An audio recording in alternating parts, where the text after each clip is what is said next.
President-elect Trump faces a number of geopolitical challenges when he assumes office in January. Our next guest can give us an inside view of President-elect Trump's foreign policy priorities. Joining us now, Elbridge Colby, former Deputy Assistant Secretary of Defense in the first Trump administration.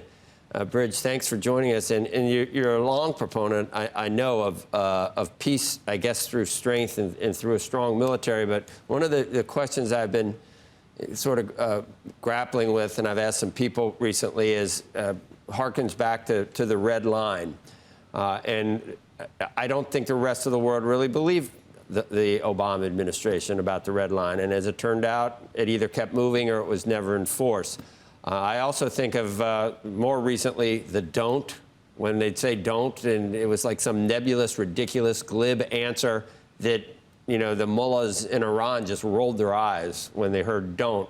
So that doesn't work. But in a Trump administration, let's say you enforce things like that. Let's say you enforce red lines. Let's say you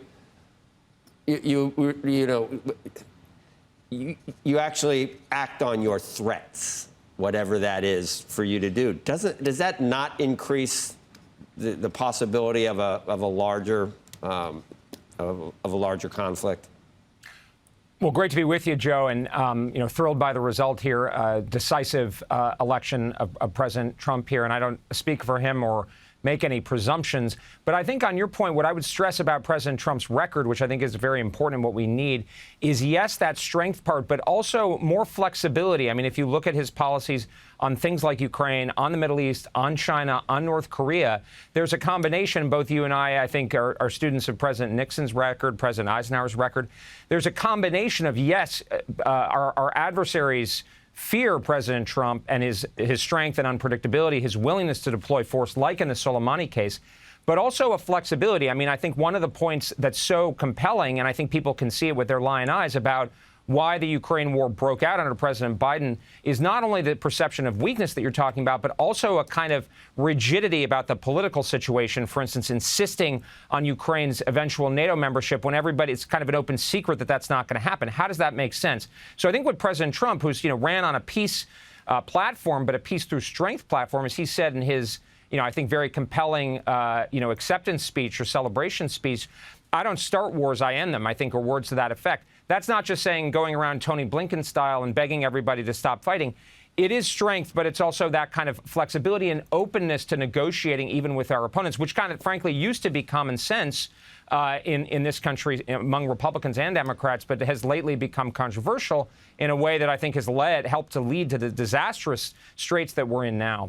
I mean, what's going on probably behind the scenes, Bridge, but I'm sure that there's an open channel of communications to Vladimir Putin with Trump. And I'm certain, he met with Zelensky. What do you expect now at this point? And just reading, what I see in reports, is it become more clear that Russia has recently began to make more progress, so that an outright Ukraine victory, is that less likely at this point? And what does a resolution of this look like with Trump and Putin? Yeah, I mean, I think one of the sort of absurd elements of the campaign in the last few months is that, obviously the Ukrainians aren't capable of an outright victory.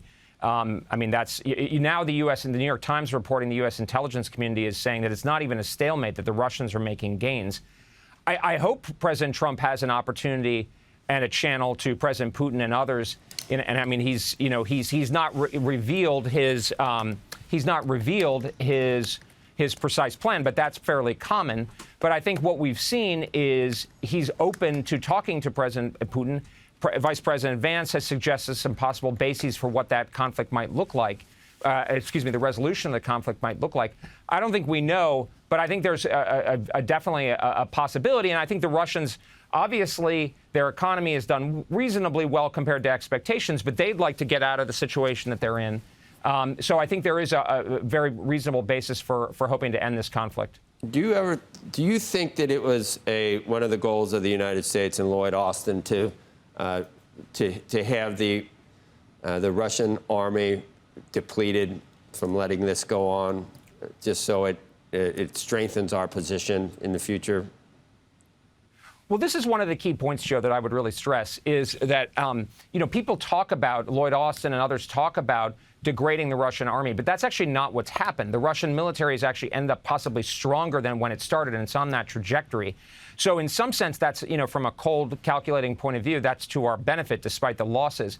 But the problem is that we have not resuscitated our defense industrial base. And this is something President Trump has really pointed to on things like the tariffs, but over an overall reindustrialization agenda. And also our allies haven't stepped up, particularly in Europe, but also in places like Japan and Taiwan, and where the pressure that President Trump has brought in the past and will brought, it's already having an effect. He's already making our allies understand that they need to get stronger and spend more on their own defense and spend it effectively.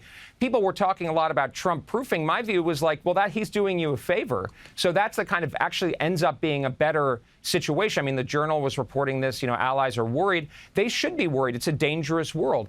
And we will be able to make better peace deals of the kind that President Trump is talking about if our allies are stronger. And what do you think the approach to Iran is? I worry about Iran, and I worry about the president and his security and everything else with what we know stated from Iran. And I'm sure they're not happy at this point. How is that going to play out we don't have that much. I don't know why I'm asking you with like 30 seconds left, but what happens, with Israel, Iran, in the Middle East?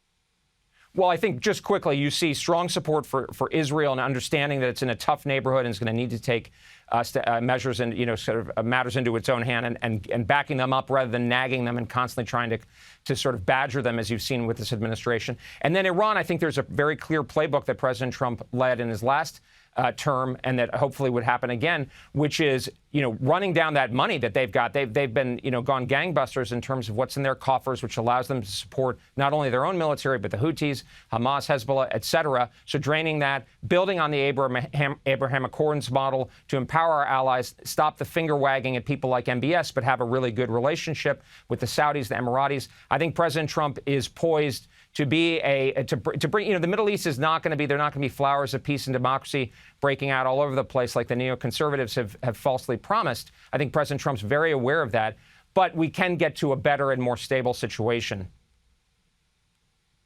Colby sounds familiar to most people, but they may not know. William was your grandfather, Rich? That's right. Yeah, Joe. Grandfather. Are you already advising any parts of the transition team yet? And will it become more formal by the time by Inauguration Day? Well, I stress again, I don't make any presumptions about my own role, but I think there is a real opportunity to restore American strength, peace, to avoid World War III, as we've discussed in the past. I think the prospects of World War III, as President Trump said, is real. So I would be honored to serve in whatever capacity President Trump might suggest.